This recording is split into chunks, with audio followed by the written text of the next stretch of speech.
Today we're discussing your most recent report about the current state of the Great Firewall of China, which is like a brand name for the big, complicated system of Chinese online censorship, and more broadly about how online censorship in China works, and how it's similar to the way it works in Russia, or how it's different to the way it works in Russia. The first thing I wanted to ask you was about your affiliation or your cooperation with the Great Firewall Report. And the Great Firewall Report, is that right?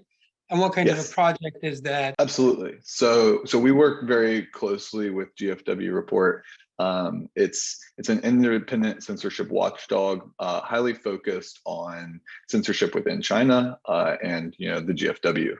The organization has been publishing technical reports on kind of the state of censorship in China for the past 4 years. And the goal is just to spread awareness of internet censorship and help censorship circumvention tools and developers to get around the GFW as quickly as possible and as effectively as possible. Like there's that format on Reddit called ELI5, or explain to me like I'm 5.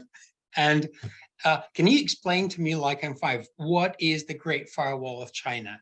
What kind of a system is that? And what does it do?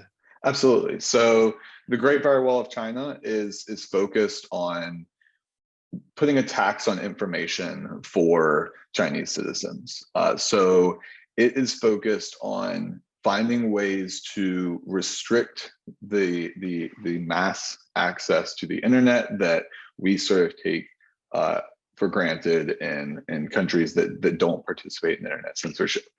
The Chinese censorship is more centralized than censorship in other countries such as Russia. The GFW sits at the Chinese border and is actively monitoring all traffic coming in and out of the country, looking for things that that regime does not support.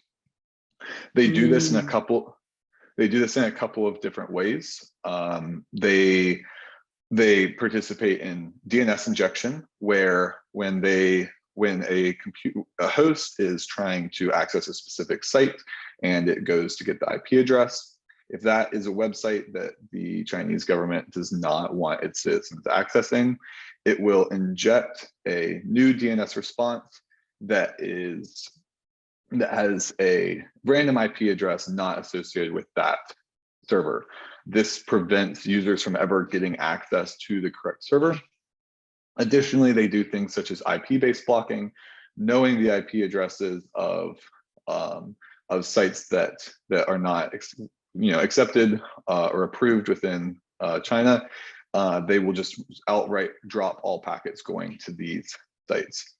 Additionally, they do SNI-based filtering or domain name-based filtering, where anytime they see a TLS handshake with an SNI that they don't approve of, they will start dropping those packets or inject reset packets to those connections. When you say the censorship servers are on the border, do you mean to say that if a client is inside China and a server is inside China, there's no censorship going on between them? That is the assumption that we have currently. So we do believe that two hosts within China are less likely to experience censorship. There are some cases of differences in censorship depending on province, and so it's possible that you could experience censorship between two different vantage points within China, but past research has shown that most of the censorship is occurring at the border. Also, what you're describing suggests that like the internet links connecting China to the rest of the world must be a kind of centralized or owned by the government, or by the same entity, or by few entities, because otherwise it would be really hard to put censorship there. Is my assumption correct? Yes. So our understanding is that there are only 2, maybe 3 ISPs that do facilitate the traffic into and out of the country, all of which are heavily influenced by the state. And generally, How do you know that? Like, So huh? that's a combination of sort of state published literature, understanding sort of what information is already out there, and sort of what companies exist within China that kind of work in the space. And then additionally, more technical approaches, such as utilizing like traceroute and what have you, to sort of see what these entry points are based off of our vantage points. And that's one of the tricky aspects of doing this type of research, is when we're sitting in the United States, we have very limited vantage points within China. So we have a couple of servers that, or a variety of servers that we believe are sitting at different vantage points within the country geographically. And by accessing those and seeing the differences, we can paint a bigger picture of how that network infrastructure works. Additionally, there are tools such as like Uni, which give you more vantage points but less granularity. We use a combination of this to sort of paint this picture of what their network infrastructure looks like. However, it's hard to know for sure exactly what's going on there. And you probably need to do it on an ongoing basis, because it seems that you're also able like to trace the changes within that system. I remember I first heard about the Great Firewall Report probably in 2019, when this report came out about the active probing for shadow socks. Yeah, and now there's this new report. Yeah, so the original testing, or the shadow socks blocking, occurred in, I believe, May of 2019, and the work associated with the GFW report came out in 2020. So Okay. The GFW report is not necessarily doing active testing all the time, but more so keeping a pulse on, or keeping an idea of what users are experiencing in China. So they may hear from users that certain tools are getting blocked, certain tools that we work on, different transports, what have you. And when they start getting these reports that things are blocked, we work together to try to understand what's causing this blocking. But what's happened with more recent projects is ultimately users say, hey, I use this service, and all of a sudden, starting a couple of days ago, it's no longer working. And a combination of the GFW report, myself, and other researchers will kind of get together and start trying to understand exactly why that's occurring. We'll access our vantage points in China. We'll start reproducing these connections and trying to figure out exactly why the tools are no longer working. So with like the shadow socks example, what we started to see was a lot of active probing. So the GFW was able to identify what shadow socks proxy connections looked like. They began active probing servers that they believed were associated with that. And based on how the server responded, they would start to block this traffic. For those of you who are viewing this probably on YouTube and are generally interested in online censorship and circumvention, but don't know what shadow socks is, that's basically a clever way of bypassing online censorship. If we take a step back and look at the bigger picture, generally, how well does the Great Firewall work? I mean, for example, in Russia, a lot of things are not available, but if a user is motivated enough, there are usually easy or not very complicated ways of bypassing the censorship, such as installing the right VPN or figuring out a way to get the same information through maybe a mirror of a website or a mirror of a website that's not been blocked. How effective is the GFW? And so I sort of spoke about this earlier, and there's a great book called Censored, and a quote from that book is, censorship is best understood not as a ban, but a tax on information that makes some things relatively more expensive to access, be it in terms of time, money, or inconvenience. And I think that that's exactly what you're describing, and that as long as the user's motivated enough, they will be able to circumvent the GFW. They will be able to circumvent censorship in Russia, Iran, what have you. It's more so kind of an effort to prevent the masses from being able to access this information and sort of build up this most group resistance or group think about how the rest of the world sort of consumes the internet. With that being said, one thing that at least I find interesting about the GFW is they sort of participate in this time-sensitive censorship that we see kind of periodically throughout the year, every year in China. And what I mean by that is when major events, be it meetings of political figures in China or anniversaries of historical events that may not be in the best view of the Chinese citizens start to come up, China will change how they execute their censorship. So for example, on June 4th, we will have the anniversary of Tiananmen Square, or the Tiananmen Square massacre. And every year before that, about 1 or 2 weeks before, we'll see censorship start to increase. Different methods that haven't been seen before or methods that we've seen in the past will start occurring again. And that has actually started happening in just the past couple of days. We've started to receive reports that certain tools are no longer working quite like they used to within the GFW.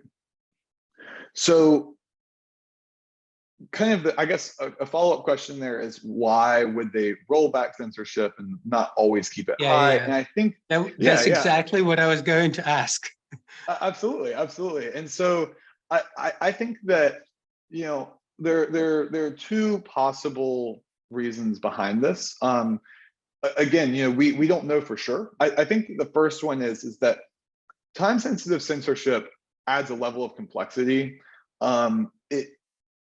Developers don't have time to sit there and look at this complex system, understand it, and find ways around it, right? If they implement this censorship in January, and my goal is to allow people to organize for an event in June, right?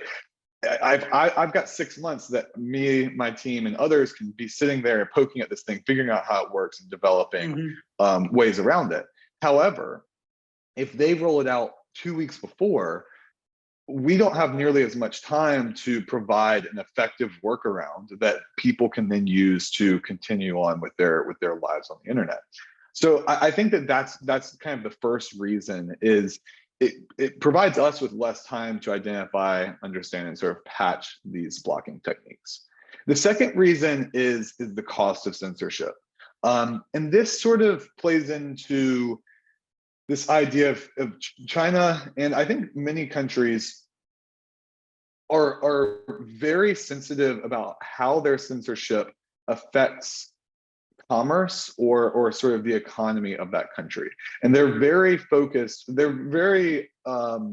acknowledge that the economy needs to kind of take a priority over their censorship. And with any type of censorship, there's a chance that you're going to have false positives, and there's going to be an economic effect to that. If I am traveling and I can't access my email because it's through a Google service, well, that's a pretty big issue that's going to disincentivize people to be conducting business in China.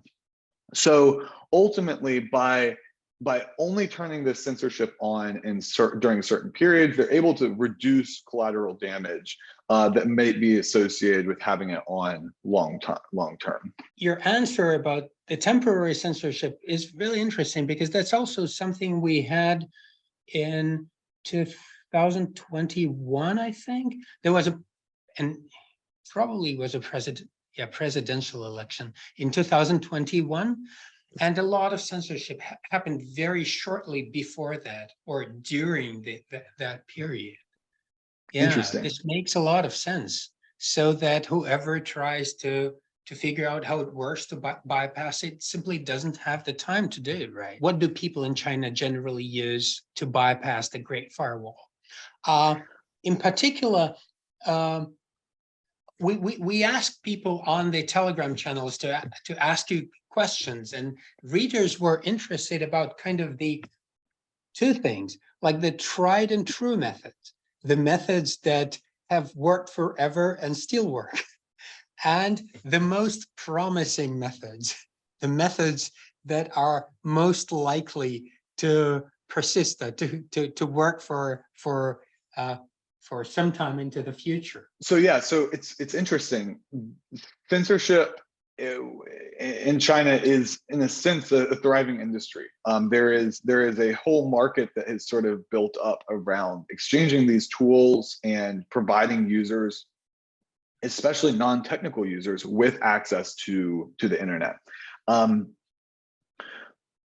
Our data suggests that there are tens of millions of people who are regularly using tools to circumvent censorship in China, and a vast majority of those may not be technical. So first, there's kind of this concept of an airport within China, or multiple airports. And that's sort of this a small marketplace in which users kind of interface with maintainers or developers to get access to their tools. And this is a dangerous game, but under the hood, essentially, the maintainers are providing ShadowSock's Trojan V2Ray proxies that users can then plug directly into their proxy client. There are tools available that allow for maintainers to one-click set up these sites and then start offering their tools. So those are sort of those three, to give kind of specific brand names, ShadowSock's Trojan and Trojan Style, and then V2Ray are three proxies that are working effectively in China today. Out of the box name brand Siphon does work in China. They tend to have a lower adoption rate because, again, there are a lot of users prioritizing that user experience.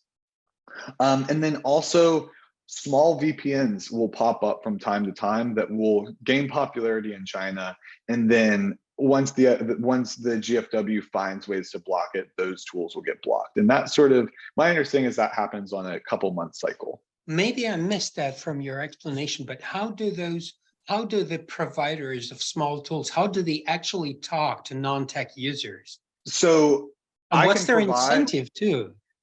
Absolutely. So financial incentive. So non-technical users will essentially pay a subscription fee or the like to get access to these proxies. There's a GitHub repo that provides this one-click website. You click install and it will spin up this instance of this website for you that allows for you to maintain an online marketplace where users can come and they can either pay for 10 proxies, or they can pay a monthly subscription to have access to all of your proxies, or whatever sort of model works for you.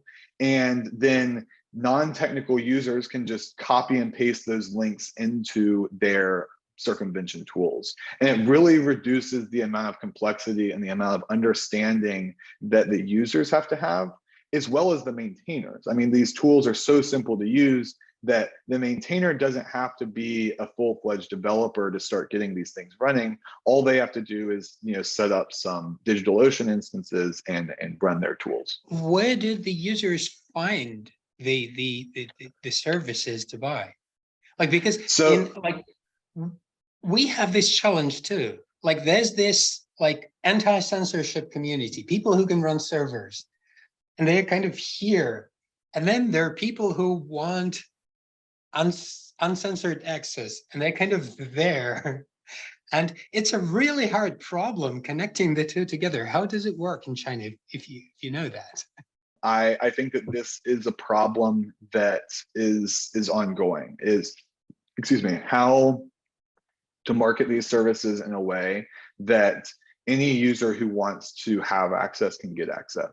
We have a lot of technical solutions, but when it comes to the comes to the marketing Right. side of things, we're not sure. Distribution, right? Yeah. Yeah, so anyway, you mentioned ShadowSox, Trojan, and VitoRay, right? Yes. Yes. But wait, I probably know the answer, but uh, I heard it like a million times that ShadowSox is censored in China, right? So Shadow Sock servers can be censored in China. They so that was sort of the work from 2020, was looking at this active probing of how circumvention tools, or how the GFW was actively probing those servers and subsequently blocking them. Once you start looking at more probe resistant versions, you can use ShadowSox and ShadowSox variants that may not be blocked or haven't been blocked yet. It's not that the protocol per se is blocked, it's more so that the servers that clients are accessing will eventually get blocked.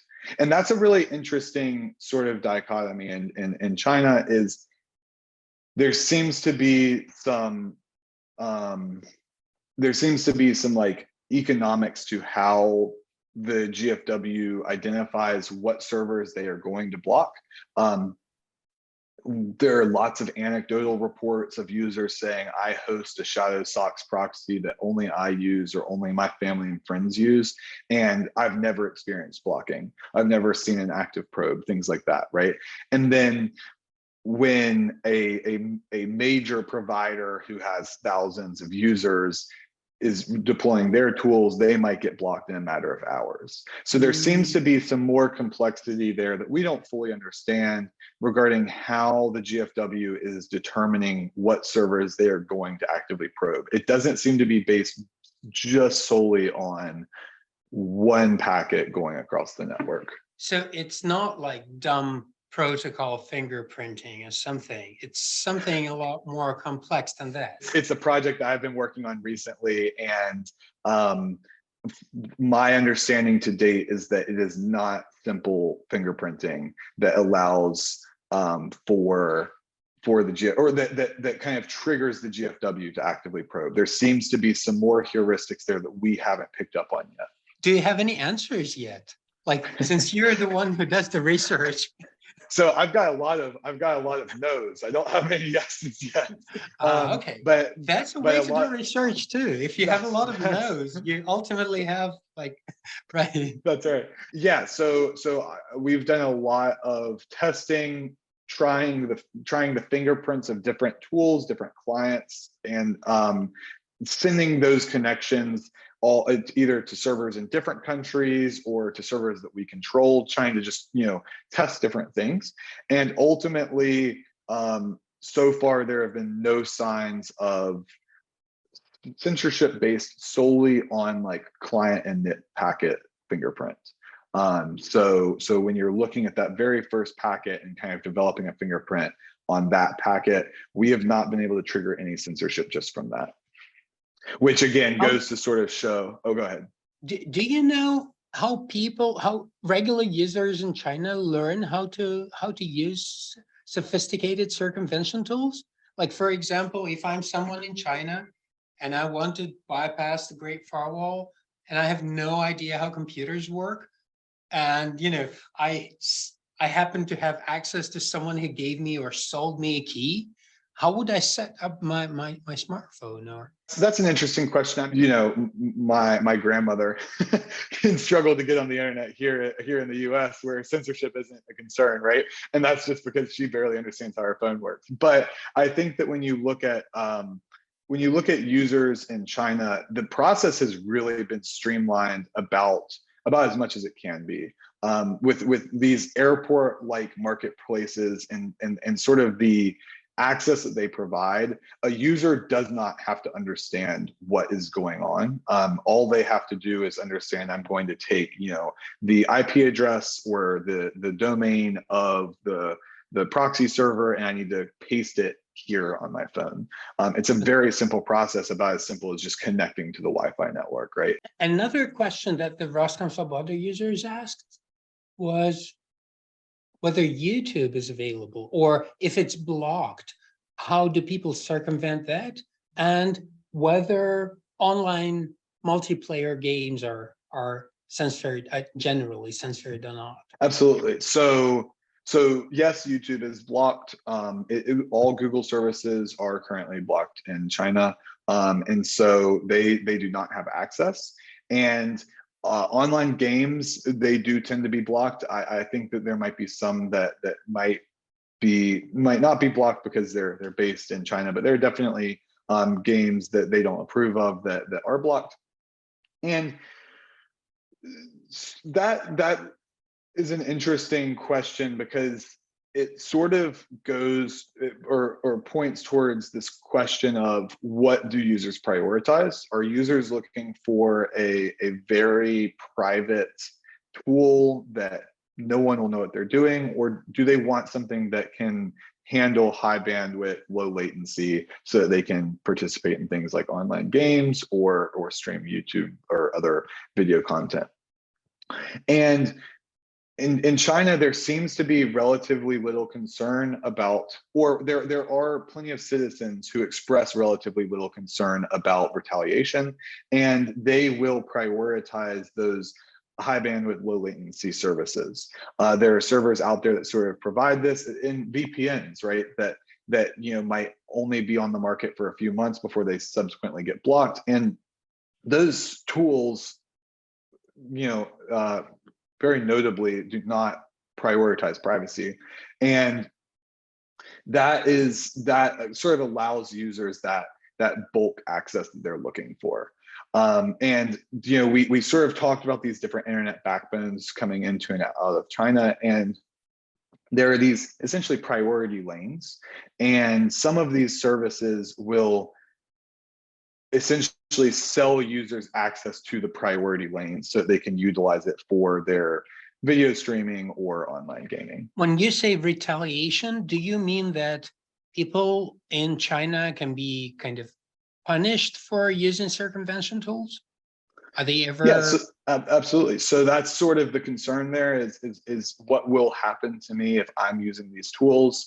And in China, what we see is that for the most part, users utilizing circumvention tools from the GFW, from the Chinese government.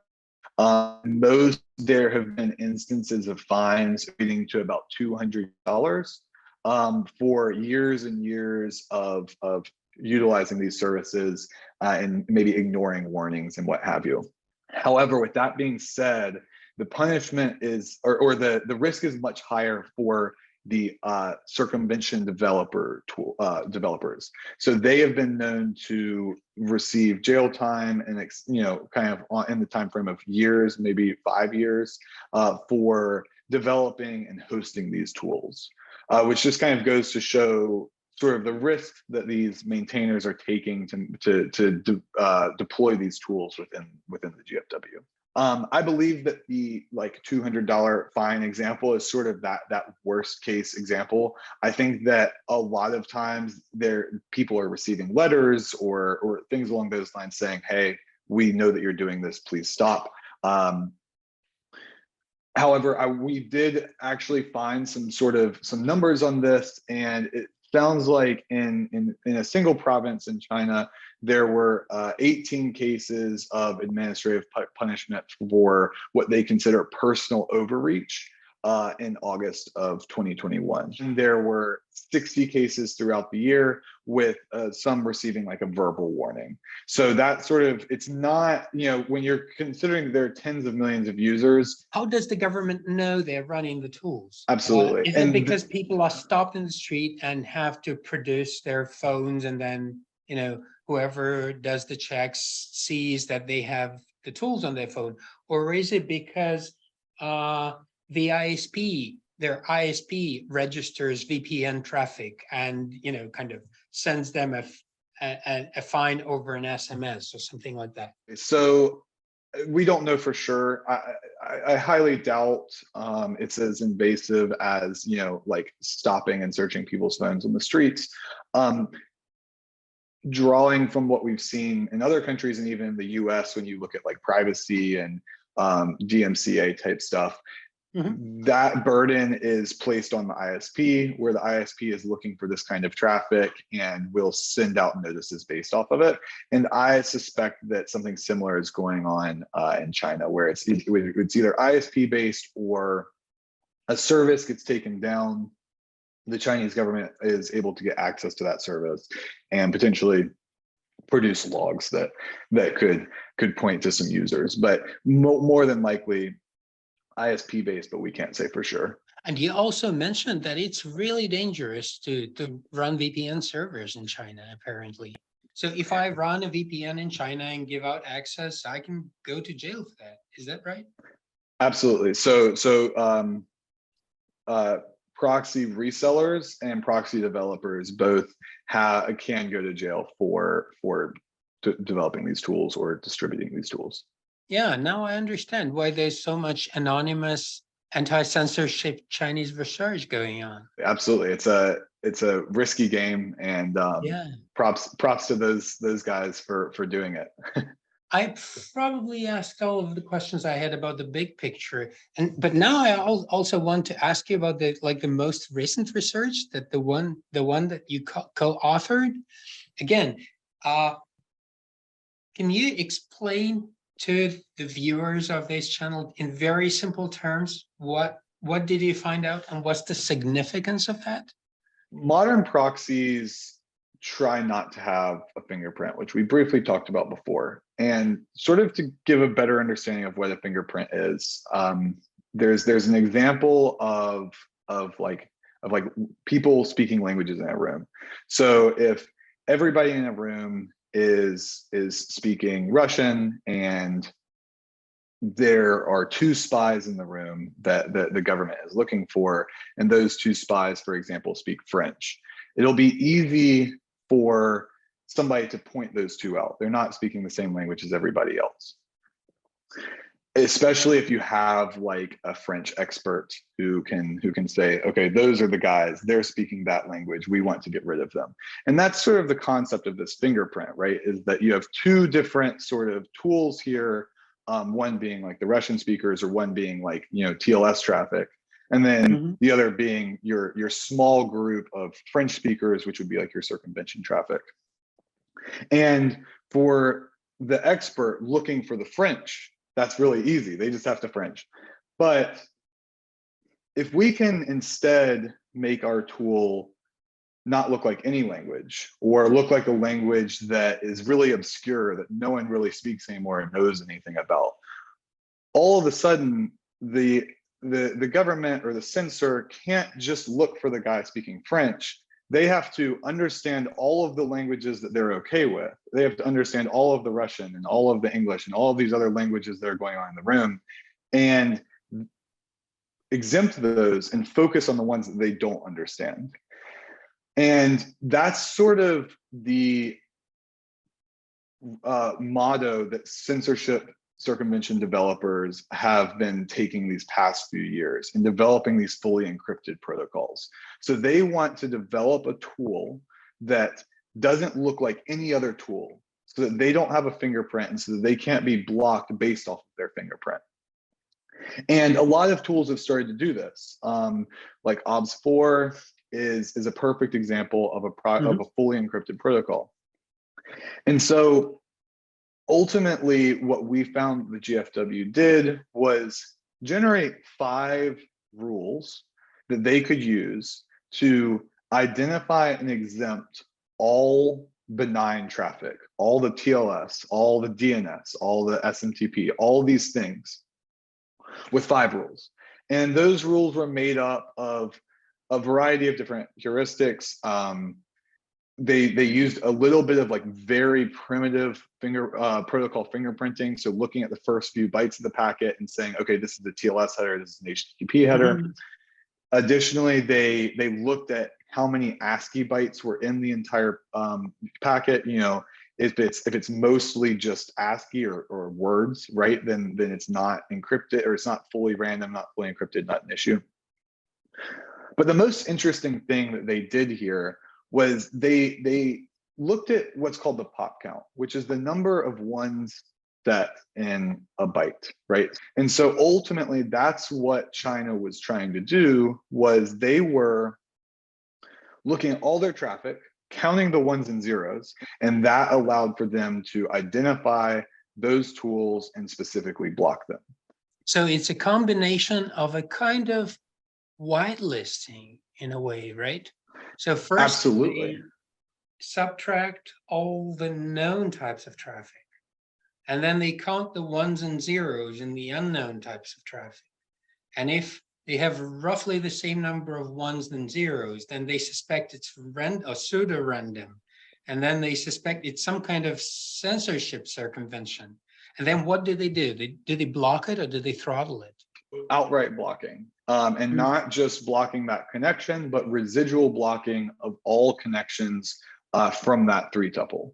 So what we found was they would, yes, we refer to them as exemptions throughout the entire paper, because essentially what they're trying to do is they're trying to exempt all of those things that they're okay with, and then block the thing that they're not okay with. And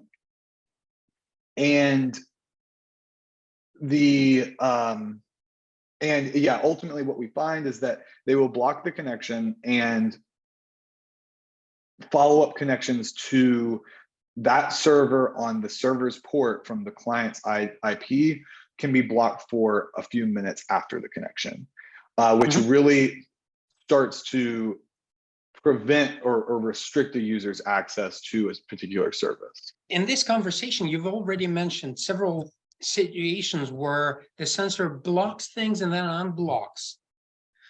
And also in the paper, you mentioned something called probabilistic blocking, which refers to the fact that the censorship servers don't really block all of the traffic they suspect is like bad, but only some of it. How does it work? Ultimately, what we found is that when we sent these packets that we knew would be blocked across the GFW, they would get blocked with a probability that was roughly approaching 25% of the time. And what we believe was occurring there is this concept called probabilistic blocking. And the reasons behind it are not concretely known, but we have some sort of thoughts on why they might be doing this. The first being reducing the false positive rate. So again, thinking back to this idea of the GFW or the Chinese government being very economically sensitive, they don't want to be blocking internet traffic that they don't understand that actually serves like a business need, right? And so by only blocking the connections 25% of the time, they're less likely to pick up connections that are legitimate. And the reason that is because if I'm speaking maybe TLS or some weird protocol that I've developed, every once in a while, I might have a packet that manages to fail their test, right? But it's benign, right? It's just my my e-commerce site connecting to users in China or what have you. It only happens every once in a while. So therefore, I'm very unlikely to experience this blocking. And if I do, the packet gets retransmitted, it's a non-issue. However, if a circumvention tool, if a user is connecting to a proxy, every single one of their packets is going to fit, or every single one of their connections is going to fail the test, right? And they'll be creating multiple connections. You know, if you open your web browser creates a dozen or a half dozen connections to various different servers right out of the gate, right? And so the same thing's going to happen with your proxy or circumvention tool, and ultimately a quarter of those connections are going to get blocked, and that's going to provide you with a very poor user experience. On top of that, when you add on the layer of residual censorship, It's not like you can just retransmit and get that traffic to go through, because now you cannot connect to that server for 60 to 90 seconds. So it doesn't matter that they can't catch every single packet, because there's residual censorship there to prevent your follow-up packets from going through. So there's that theory that it's based off of sort of this false positive, or not false positive, yeah, reducing the false positive, sort of reducing the economic impact. And then also just resource constraints. You know, we aren't intimately familiar with exactly what their network infrastructure is, and their implementation of this tool could be incredibly resource intensive, or have these, you know, technical constraints that kind of require that they only sample 25% of the data. It's hard to know for sure what the reasoning is, but those are two kind of ideas that we have for why. This is fascinating. On top of that, we talked before the recording, and you mentioned that like foreign citizens in China don't have the same type of online censorship as Chinese citizens. So this might be a really complex system, which kind of considers all of those variables, like who you are and, you know, what kind of traffic. And yeah, can you talk a little about the difference between the types of censorship foreigners in China have versus locals or Chinese Absolutely. citizens? Yeah, and so sort of one thing I mentioned is that there are these different internet backbones coming into and out of China, and they have these different priorities, and there are lanes that are not blocked, right? And so getting access to those lanes is sort of the gold standard, and it's a lot more difficult for the average Chinese citizen to get access to those lanes. Additionally, there are tools that many people might not even know that they're utilizing that allow for access to those lanes, or for access for their traffic to be routed outside of China. The example I think we were talking about before this is like Apple's iCloud Private Relay, which routes all of like an iPhone user's traffic to these different servers, sort of distributes that traffic around before going to their final destination. And the real intention there is to sort of keep on-path observers from knowing where your traffic is going, or preventing a server from knowing who you are, that sort of thing. But sort of a side effect of that is that it acts like a VPN, it acts like a circumvention tool. And the Chinese government did not seem super excited about this tool when it came out. And ultimately, sort of what occurred there was a business relationship that you know prevented users from being able to access this tool in China. And then you mentioned how if someone is an Apple user, but their country, the country they're from, the country linked to the Apple ID is different from China, that kind of affects so our understanding is that users with a Chinese Apple ID or a Chinese country of origin cannot utilize these tools within China.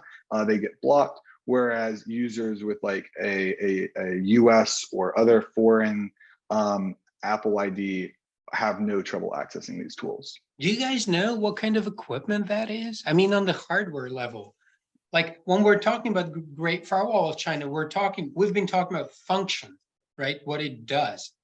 But really, what kind of like hardware is that? Do you know if China sells it? No one knows for sure kind of where these tools are coming from. As far as the specific network infrastructure in China is concerned, we don't know for sure what that looks like. There was a paper in can't remember what year it was, maybe around 2015 or so. It was one of the early works, or not 2015, like 2017, 18. It was one of the early works of GFW report that looked at DNS-based injections or DNS-based censorship, injecting DNS responses. And that paper sort of identified this concept of like triplet censors, right? To where like when you made a request, you would get 3 responses back from these different censors, and they each had their own fingerprint, which sort of indicated that there were multiple systems getting access to this traffic and then generating censorship responses to the traffic. It's hard to say, but it does go to show just how many kind of how much of a mesh network this is, how it's sort of a conglomeration. Yeah. My final obvious question is, can you talk about like the similarities between and the differences between the Chinese censorship versus the Russian censorship? And is there anything Russian users could learn from your research? Or maybe Russian researchers, censorship circumvention tool developers and researchers? As I've mentioned before, I'm very familiar with the GFW and its inner workings, and our lab hasn't done a ton of research into kind of the current state of Russian censorship. With that being said, I mean, I think there are some obvious sort of similarities and differences here. At least historically, and especially when my lab was doing research in this area before my time, the general understanding was that censorship in Russia was very decentralized. It was focused on, or it was at kind of an ISP level. The Russian government was compelling these ISPs to deploy these systems. Whereas in China, you know, a lot of it's state run. Like the people working on those tools really believe in them and they want to make them better. And so I think that that's one of the reasons that we see in the GFW has this sort of technical superiority, is they are really interested and motivated in making their censorship tool better and better. Whereas we sort of hypothesized that with the Russian censorship machine, you know, these ISPs are said, here's a block list, block it however you want. And the ISPs are going to do kind of the bare minimum to say that they've done that, right? And so they aren't going to see these highly technical tools emerging. With that being said, it sounds like over the past couple of years that the Russian censorship machine has started to potentially become a little more centralized, a little more black box. There are some state deployments out there that sort of prevent, or that sort of add some of these new features that we've seen in the GFW. And that is something that is worth looking at, worth understanding. Do any of these fingerprints match, right? Like some things that we would be interested in testing is, you know, one, are all of the ISPs, you know, seeing these same black box installations, right? Like whatever the censorship is, is every single box injecting a reset packet? And does every reset packet have the same characteristics, right? Like what type of, one, can we say confidently that every ISP in Russia is now implementing the same type of censorship, right? Are these boxes deployed? And then can we compare that to the censorship that we see in China? And if the answer to both of those questions is yes, right? Like one, every single ISP in Russia is now implementing the same system, and that system looks, you know, suspiciously similar to what we see in the GFW, then I think that is some more evidence that points towards the possibility that there are these vendors out there distributing these tools. But I think it will be hard to ever definitively answer that question. Additionally, one thing I think is particularly interesting about the Russian system and to do this censorship is that this domain list is like semi-public. I don't know if it's fully public or sort of what the state of that is, but it's very well. Yeah, it's very well enumerated, right? Like, and that's really impressive and exciting because it gives you this data set to work with of exactly what you expect to happen for these sites. And that's something that you lose out on with this highly centralized censorship network that we see in the GFW, because that sort of list doesn't exist. We have ideas of what's blocked, right? We have sort of categories or subjects that we expect to be blocked, and scans are done every couple of years to create a list of sites that happen to be blocked on that day, maybe, excluding network noise and all this other stuff. But to have a comprehensive list of exactly what is and is not blocked in a country at a given time, I think is a really valuable tool for researchers to kind of use as a control. I didn't realize, as you mentioned, that it's only done, that few times in a year. And then you can Absolutely. never tell what parts of that were like the temporary blocking that you previously referred to versus how much of that is permanent blocking. That's a hard Absolutely. problem. Yeah, it's tricky, and also just network noise. You can run internet scans in China, right? But then you don't know if a site is blocked or if it just turns out that site's in the US and you're in China and the link isn't great. There's a lot of difficulty there with enumerating that set, and to know for sure that a site is or is not blocked is really valuable when conducting these experiments. From what I understand, the Great Firewall of China is still some kind of technically more advanced system, I would say, because it has active probing and because it has like different types of censorship for different groups of people, and because it has like the temporary blocks, and because it has apparently much more fingerprint-based blocking, because we've only had a few cases so far. What do you think users in Russia should be prepared to? Like, what kind of future should they prepare themselves to?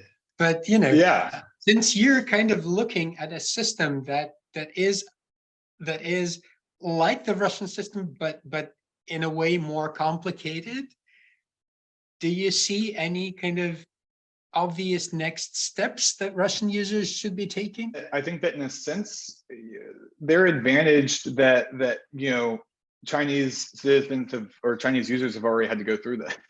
Yeah, I mean, like the cat and mouse game, I think, will continue to go on, right? Where tools will come up with a new technique and then sensors will find a way to block it.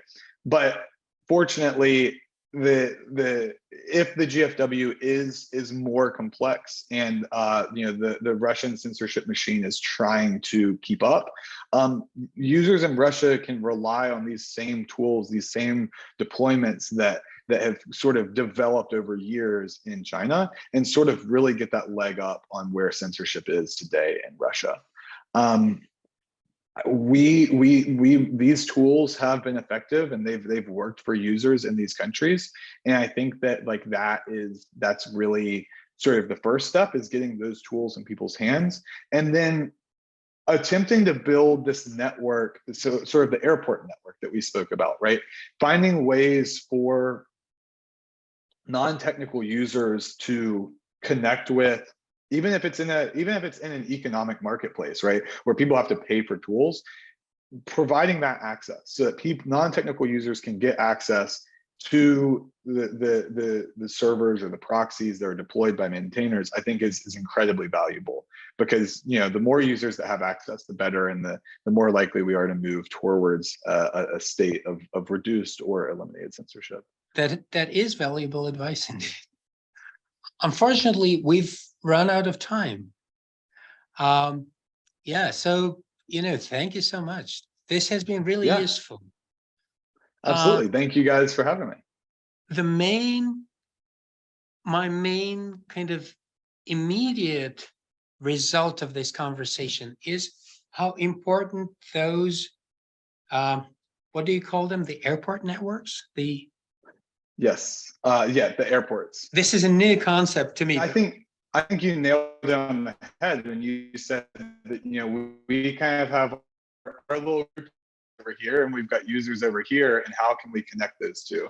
And I believe that sort of this marketplace, these airports, are really a valuable way to do that. Yeah, thank you so much. That's the end of this conversation, and best of luck with your research. Best of luck with you guys, and better understanding Russian censorship.